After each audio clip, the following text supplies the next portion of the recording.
It is the famous dua of Musa alayhi salam. First, let's look at the concept and the context of this dua, and then it will lead us to the topic of using certain phrases in the dua and certain circumstances to increase the power of our dua. The context of this dua is the famous story of Musa alayhi salam fleeing from Fir'aun. When he accidentally hit the Egyptian, so Musa flees without any preparation, no baggage, no wallet, no cash, nothing. He is in the middle of the street. Somebody comes and says, "Oh Musa, right now the leaders of the Fir'aun's army are going to come and capture you." Right then and there he fled. فَخَرَجَ مِنْهَا خَائِفًا يَتَرَقَّبُ. And he left with only the clothes on his back.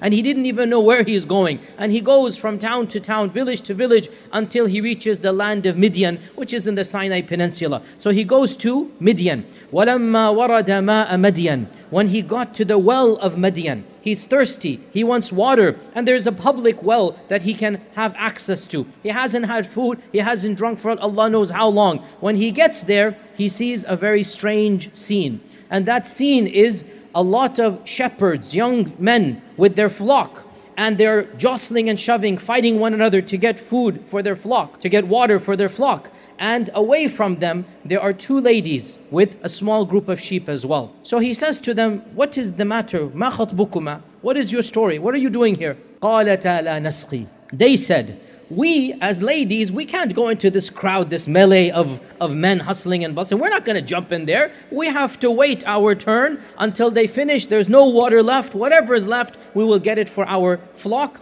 Our father is elderly. We cannot afford a hired hand. So we are forced in our circumstances to stand in line and wait for our turn." What is very powerful here, Musa himself being at this point in time a pauper. He doesn't have a penny to his name. Musa, having nothing, still manages to give. And when he gives this act of charity, that he goes in and he feeds their flock without any thanks, he doesn't need anything from them. And it is very important to point out that these ladies, culturally, ethnically, and religious-wise, have nothing to do with Musa. Also, I remind you, he was not yet a prophet. He was your average Muslim. He was a Muslim. Despite all of the problems, can you imagine his own mental state? Can you imagine what he's worried about? He doesn't even know where he's going to sleep. He doesn't know where he's going to get food. But still, he finds an act of charity and he gives whatever he can. And he hands the flock back, and then ثُمَّ تَوَلَّ إِلَى الظِّلِّ. Having nowhere to go, tired from running away from Egypt, tired and hungry, disheveled and dusty, he goes under a tree.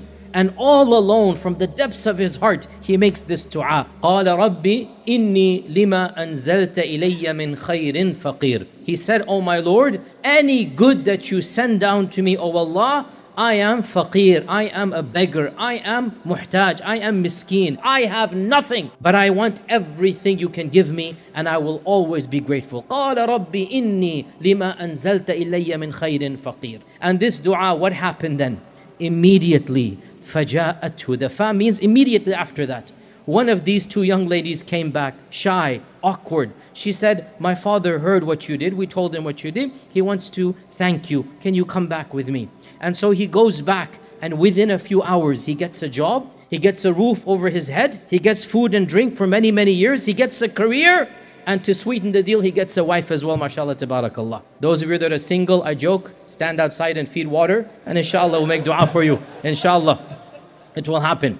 Those of you that are single, not those that are already married, that doesn't work then, okay?